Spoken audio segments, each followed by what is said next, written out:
Okay, so let's continue.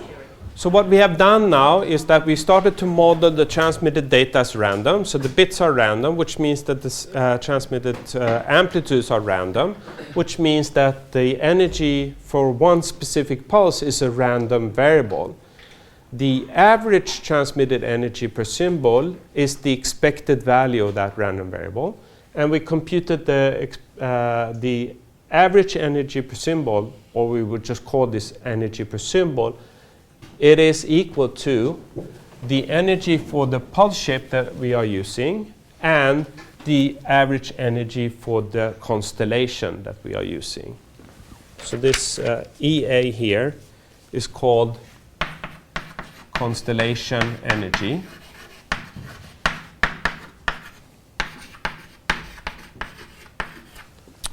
Or sometimes the average constellation energy. It also can be called the alphabet energy. It's the same thing. Okay. So a small example for this.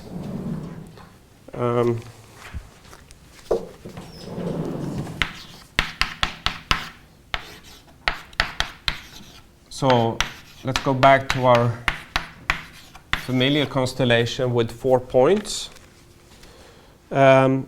Then, if we would draw this, it would be points at -3, -1, 1, and then 3. Okay. So what is the constellation energy for this?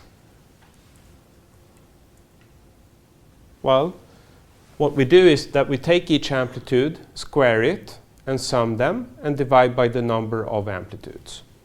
Okay.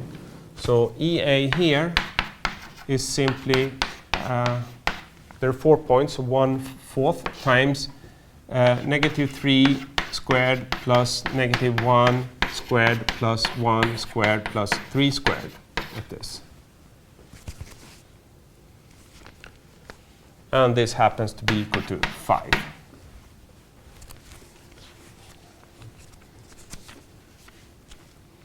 Okay. So in general, the constellation energy depends on the number of points we have and the spacing between these points. Right? So a typical constellation looks like this, where you see the same distance between points. In this case, it's the distance 2 between them, right? So from -3 to -1, it's 2. From -1 to 1, it's 2, etc. So it has this symmetric structure to it, and it's centered around the origin also. So this is a typical constellation that's heavily used in practice. Equidistant means that the points are on the same distance, and it's symmetric around 0. And that is to minimize the energy, the constellation energy. Because if I took that constellation and moved it out here, the energy would increase, right? Because the amplitudes would increase. And what we would like to do, and this is not clear right now, is that we would like to make sure that the points are well separated, because that would help us against noise. But we don't want to pay so much in energy for doing this. Okay. Now, this will be clear later on. In general,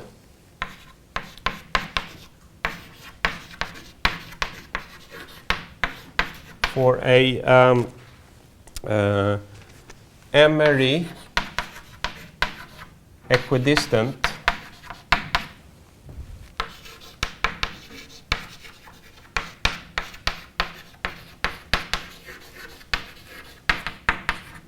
okay, so what do we mean by an Emery equidistant constellation? Well, again, we have something points along an axis, and it's centered around the origin. And then we have some distance between the points and say that it's equal to some number 2c. And then we start by labeling the points from C to -c. So this is the binary equidistant constellation. So the distance between 2 points here is 2 times c. Okay. And then, if we want 4 points, we'd simply repeat this to the left and the right. And then we have 3c on the right-hand side and negative 3c on the left-hand side. Right? And then we continue. If we, in the general case, we continue out to the last points here. And the last point to the left here is negative m, let's see, no, so I make it right. Negative m minus 1 times c. And the most positive point here is m minus 1 times c. Okay, so this is an M-area constellation but equidistant, meaning that all neighboring points are at the same distance.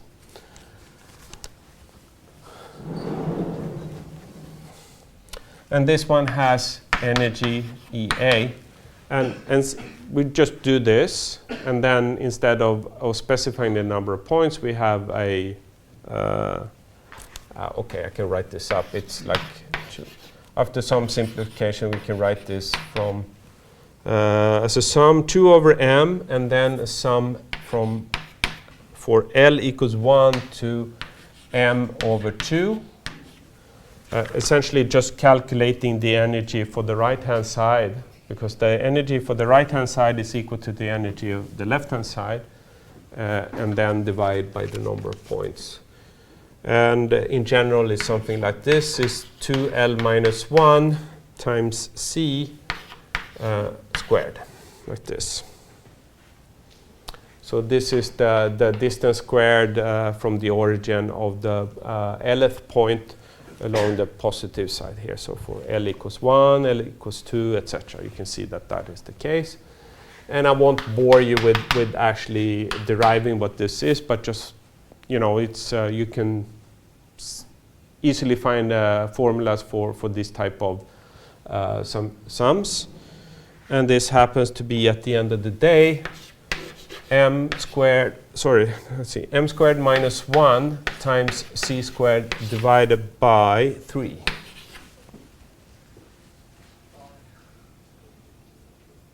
Question? No? Okay. Or another way to say this is that c squared, which will turn out to be important later on when we calculate the performance of these type of systems, is E c squared is equal to 3EA divided by m squared minus 1. Yeah, that's it.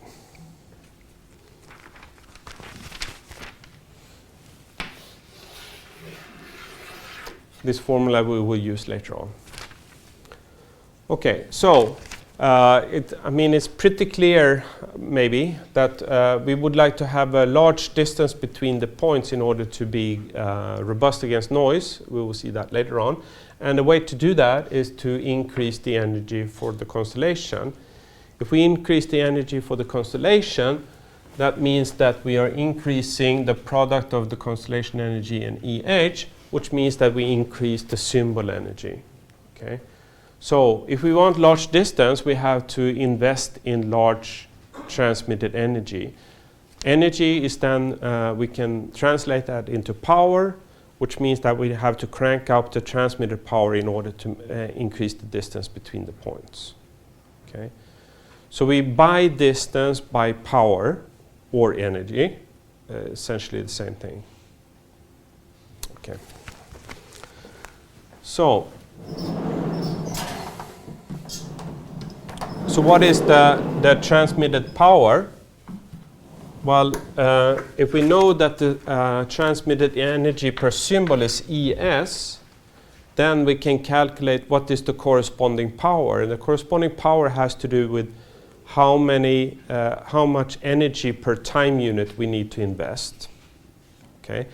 And that depends, of course, on how quickly we transmit these pulses, right? If we transmit one pulse every hour, we need a certain transmit power. If we transmit one pulse every microsecond, we need another power. The more frequently we transmit pulses, the more power we need. There's this general relationship between power and energy through time. So to make this precise, since we transmit a symbol every t seconds,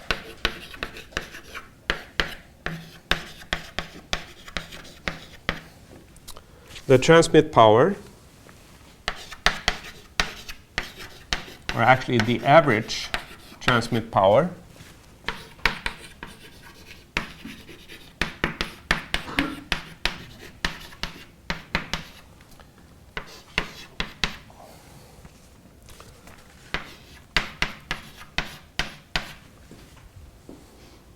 is simply the energy divided by time. Question? Sorry, I have a question about the equations you wrote earlier. The equation down here? Yeah. Okay. C squared into the equation above. Then EA depends on EA. Is that supposed to be right? So EA, let's once more. If we insert the C squared into the equation there, Yeah? then EA depends on EA in the equation. Yeah, so no, so this is just this equality, EA is equal to this, and I solve it for C squared. Oh. So it's nothing else. All right. All right. Okay, so here, this is actually, in all its simplicity, a very important equation, that the power we need, the transmit power we need, is proportional to the energy per symbol. And the proportionality factor is 1 over t, or, if you like, the symbol rate Rs.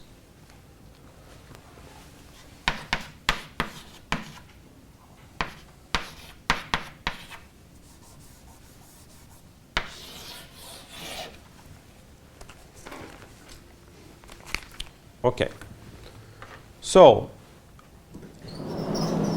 if we want a certain distance, we need a certain energy per constellation point, energy per constellation, which means, together with our choice of pulse shape, means that we need to have a certain ES, which means that we need a certain ES here, and then, depending on how fast we are communicating, we need a certain transmit power. So, the more power we have, everything else being equal, the more energy we can invest per symbol, and the larger the distance between the points are. Good. But we also want to conserve power, obviously, right? For two reasons. One is for safety, right? So, for instance, if we do wireless, we cannot have transmit powers which are too high, because that would affect, we basically live in a microwave oven, right? So that's not good. So all wireless systems have a fixed maximum output power, which is determined for safety reasons. Secondly, for wireless also, the more we transmit, the higher the power is when we transmit, the more interference we create. So we want to limit the interference to other systems, and then again we want to reduce the transmit power. And thirdly, of course, power means resources, right? It means it could be more nuclear plants, it could mean more fossil fuel, and things like that. We need to conserve energy. And we should not underestimate the cost of energy for the internet, which is now quite substantial, and it's actually growing at a pace which is not sustainable at the moment. Okay, so we need to be better in our designs in the future. Otherwise, we will just have no heating in the room, but excellent Wi-Fi, right? So we're going to spend most of our energy on the internet. So that's not going to be sustainable, of course. All right. So this equation is quite important. The power is related to energy per symbol, but also related to the through the symbol rate. And we can also do this in terms of the energy per bit.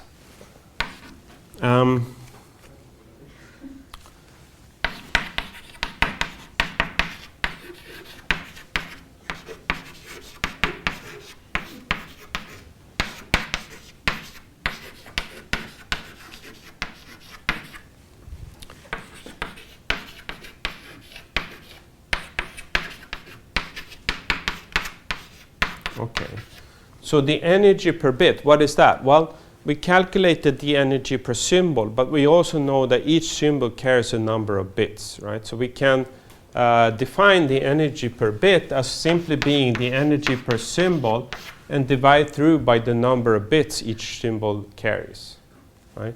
So, and that will be the log 2 of m.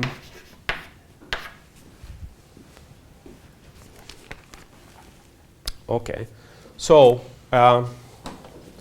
this implies then that the power P is the symbol rate times the energy per, the power P is Rs times Es. Es can be written in terms of EB as Es is EB times log 2 of m. Okay, so if we want to calculate the power, we can do that in terms of the energy per bit by multiplying with log 2 of m, and then we have Rs.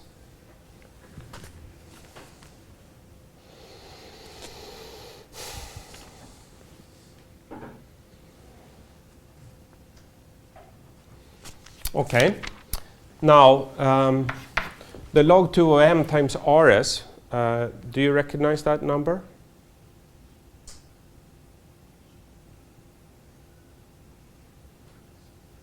So these are the number of symbols we transmit per second.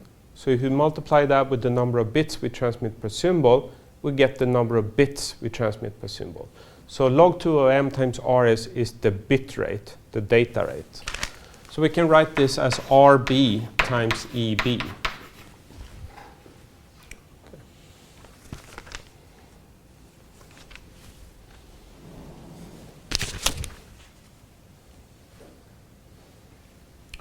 Okay. So in general, the transmit power, we can calculate that in many different ways depending on what we know. Essentially, we figure out the energy for something that we transmit. Okay, it could be the bit or the symbol or packet or something else, but something that we transmit, and then we calculate the energy for that. And then we multiply that with the corresponding rate. Bit rate, symbol rate, packet rate, or whatever rate corresponding to the quantity whose energy we have calculated. So this, in all its simplicity, is very, very powerful equation, right?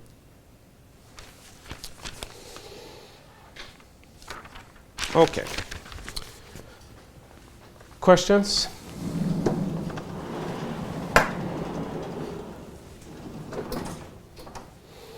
So what we have done now is that we have looked at the bits. We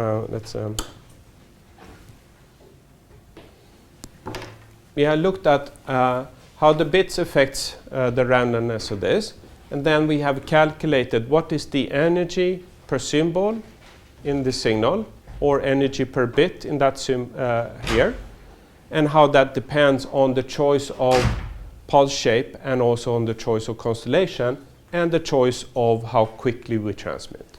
Okay, so now we know some properties of this.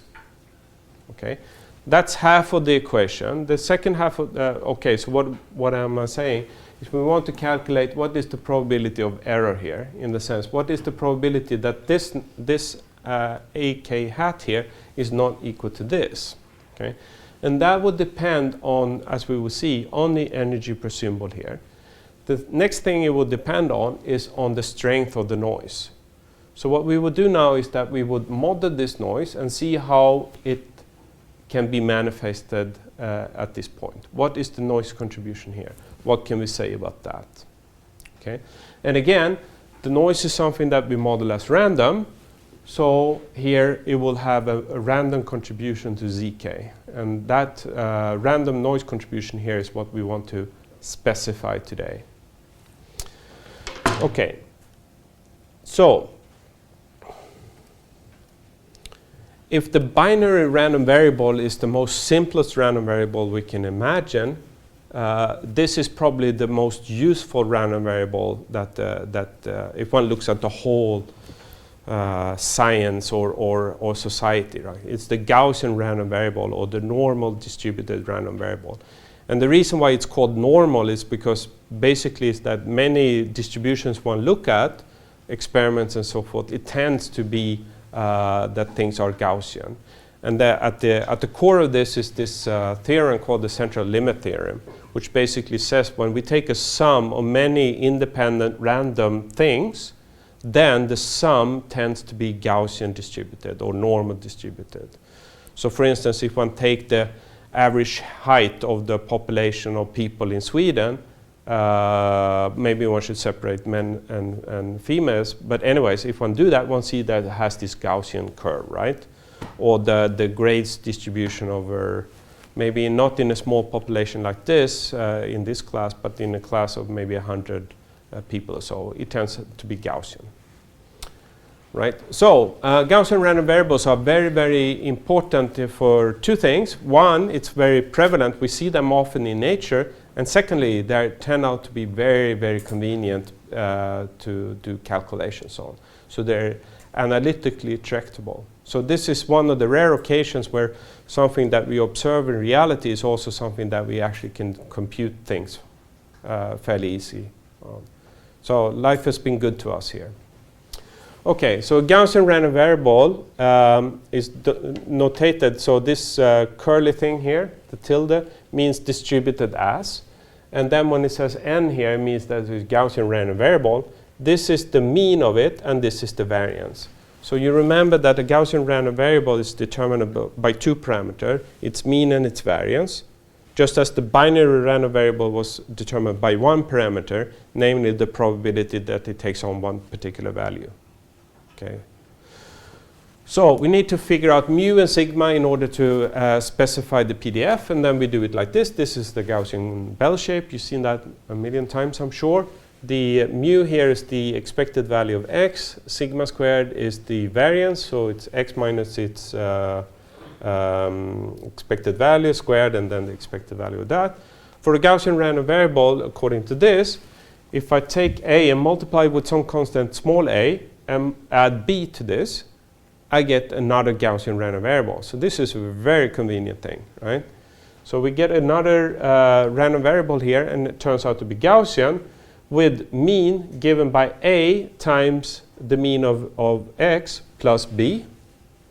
And then the variance turns out not to depend on b at all, but only on a, but with a squared. Okay, a squared sigma squared. And then if we have this type of conclusion, that is that if we have x which is equal to this, and we would like to create a Gaussian random variable with 0 mean and variance 1, we can just take x and subtract off its mean, then it's 0 mean, according to this equation. And then if we divide by the standard deviation, which is the square root of the variance, then we get variance 1. Okay, so note it's not sigma squared here, it's sigma, right? So that's a rookie mistake that many people do. Okay. Once we have this, we can, armed with this knowledge, we can then compute probabilities for Gaussians very easily by using these type of tables or Q functions. So maybe this has been called something different in other courses you have had, but when it comes to Gaussian random variables, we can define this Q function, and the Q function is the probability that a standard Gaussian random variable, standard mean 0 mean variance 1, that it exceeds some number small x, and that's the function Q of x. And if this is the Gaussian bell shape, what it basically means is that Q of x is the integral of the tail of the distribution. Okay. But since x can be any number here, it doesn't necessarily have to be a tail. It can be, I mean, almost a whole part of the distribution, if you like. But anyway, so x is something that varies. We compute this integral here, and that's Q of x. What is good about that? Well, it's because if we have z being a non-standard Gaussian random variable, that is, it has a certain mean and variance, and we would like to compute the probability that z is larger than some number x. How can we do that? Well, what we can do then is to convert z into a normalized Gaussian random variable. And how do we do that? Well, we take z and we subtract off its mean and divide by the standard deviation. And then we get a Gaussian random variable with 0 mean and variance 1. Okay? If we did that processing on the left-hand side of the inequality here, we need to do the same thing in the right-hand side. So we subtract off the mean and divide by the standard deviation. And if we have it like this is exactly the Q function. So then we can plug in, we can calculate this probability by just adding that into the Q function. So x minus its mean and divided by standard deviation. So we will use this frequently. The Q function, I'm not sure if you have tables of it, but I usually give them on the exam. For sure you have a similar table in your beta. It might be called something different, but that table is there. If you have MATLAB, this is known as QFunc. Right. Questions? No. Okay. So we will assume then that the noise here is a Gaussian random variable, or Gaussian random process actually. Okay, so what do we need by a process? Well, before we go to the process, let's talk about delta functions. I'm sure you've seen these things before, but let's do it once more. So a Dirac delta function is not a function at all. It's something really strange, right?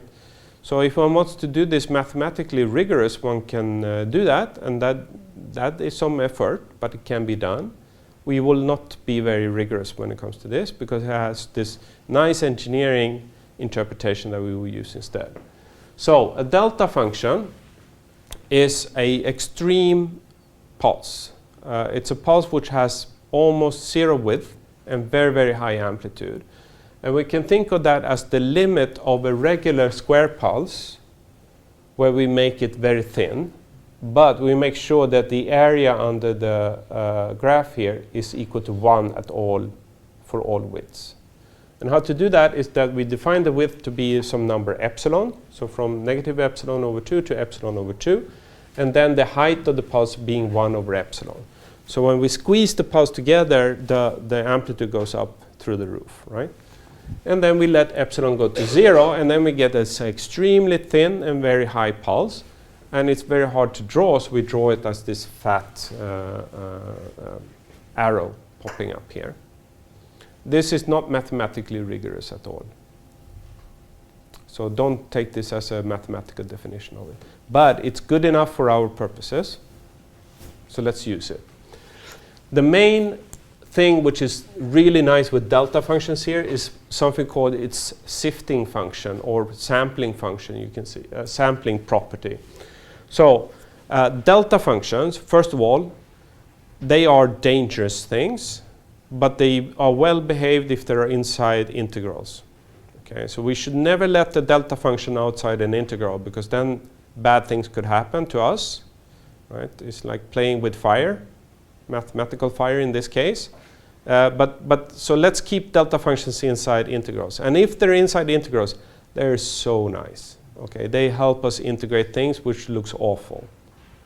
So, and it has to do with this property here. So if we have a continuous function f, any continuous function f, doesn't matter, could be anything, and then multiply with a delta function which is shifted to the right to be centered around x naught, x0 here, then this integral here is simply the value of the function at x naught. So it's sort of like a sampling property. And if we do convolution, for instance, with f and a delta pulse here, say we should never let delta pulses outside integrals here, but this is an integral, right? And it's very easy to see that if we convolve f with the shifted delta pulse, we shift f with the same distance as we shifted the delta pulse with. Okay? Good. So, now back to communications. We will model this as a Gaussian random process, which means that every time instant, for each value of t, this is a Gaussian random variable. So we can think the n of t as a sequence of Gaussian random variables, all after each other. And then we process that with the matched filter and then sample it. And what we will show here is that at this point we have actually a Gaussian random variable. Okay? We have a Gaussian random process here, and we will have a Gaussian random variable here. We simply divide by EH here, and if this is Gaussian, dividing by constant is still Gaussian at this point in time. Okay. So the noise contribution at this point, the input to the slicer here, will be a Gaussian random variable. And the only thing we need to do in order to understand what that is to figure out two things: its mean and its variance. And once we have done that, we know exactly everything there is to know about the noise contribution at this point. And then we can calculate what is the probability that we make an error when we go through the slicer here. Okay, so that's the roadmap.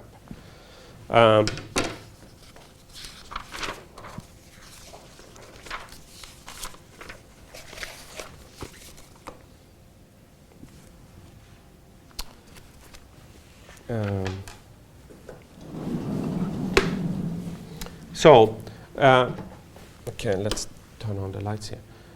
We actually seen a random process before. A random process is essentially a sequence of infinitely many random variables.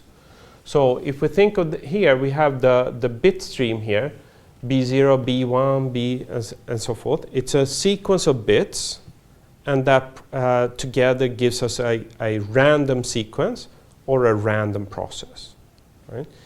For each bit, we have a PDF, a probability mass function, and so forth, right?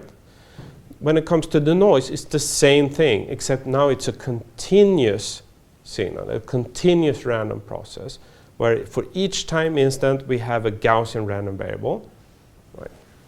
So that's the difference now. And the mathematics in random processes is a little bit complex, but we will just cover the basics here. But if you haven't had a course in random processes, I highly recommend that. It's very, very useful, not only for communications, but for engineering in general.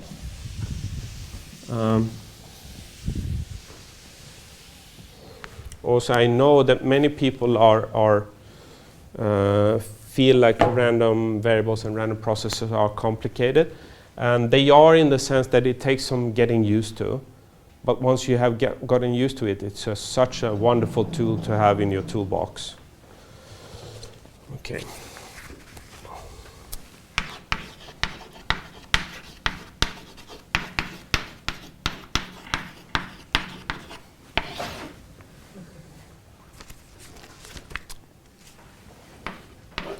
So a random process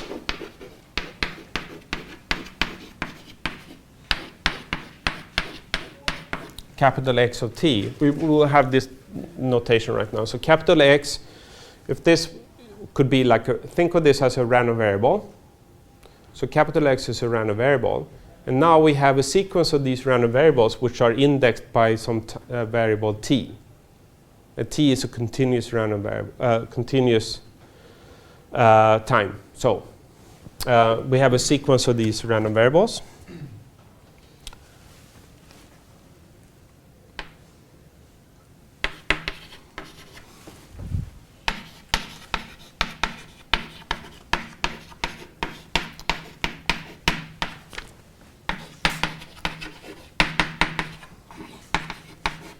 So for each time instant, say that t is equal to some constant t1, then x at t1 here is a random variable.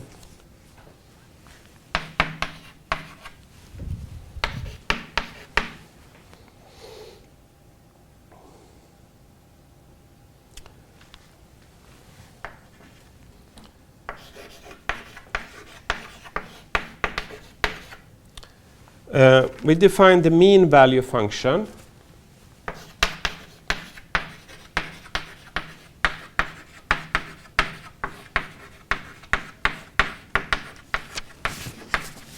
as the expected value of the random process. So remember that mu is the expected value of x. This is the notation we used before. Now, since we're dealing with x of t here, we just add t to this equation. And in the right-hand side, we have the expected value of xt. Okay? So in general, this depends on t. For different t's, different random variables and different means. So here we have mu of t, subscript x for the random process x. Okay?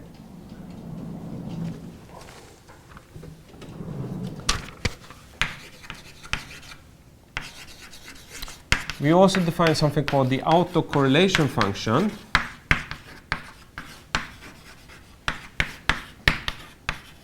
Or ACF,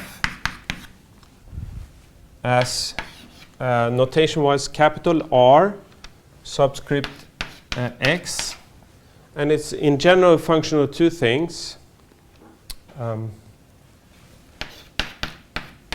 Two time instances, t1 and t2, and that is the expected value of x at t1 multiplied with the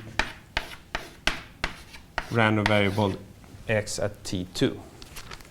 So give me two numbers, t1 and t2. We have two random variables, x of t1 and x of t2.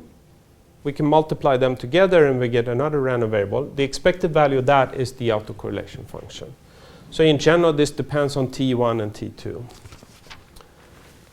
If mu x of t is equal to a constant, that is, that the average does not change as in time, and that the autocorrelation function here only depends on the difference between the two time instances, not the time instances themselves. So we can write this as Rx, say t1, and then we say t1 plus some other time tau. We can always write t2 as t1 plus tau, right? Okay. If this is a function only of tau, then we say that the process is wide-sense stationary.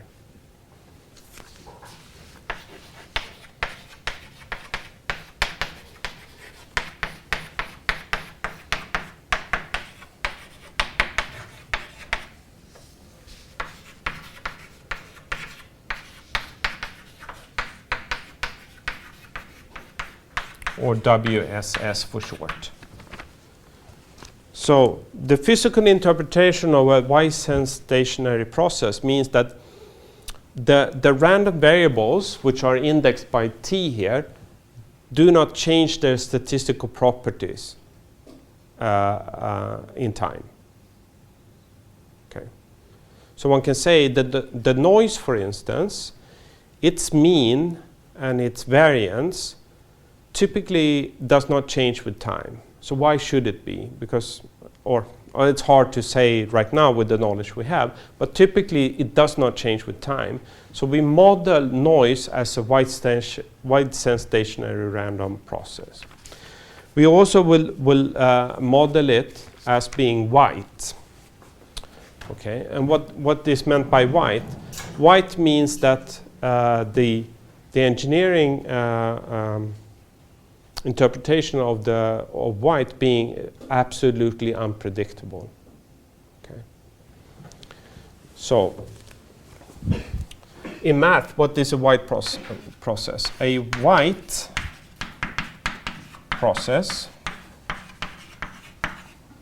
has an autocorrelation function which is a scaled delta pulse.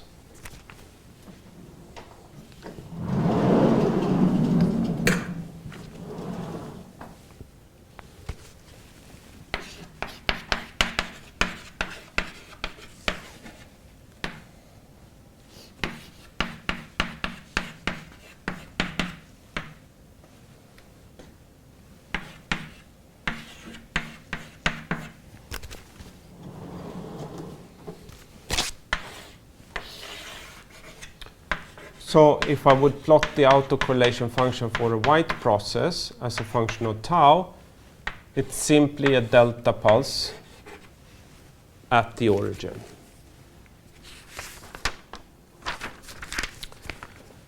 And the interpretation we should do of this is that an autocorrelation function tells us how correlated the process is in time. So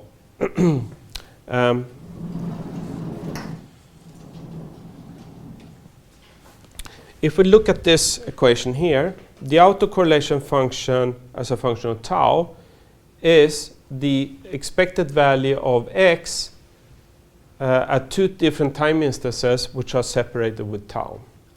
And if two random variables are highly correlated, that means that their outcomes are similar.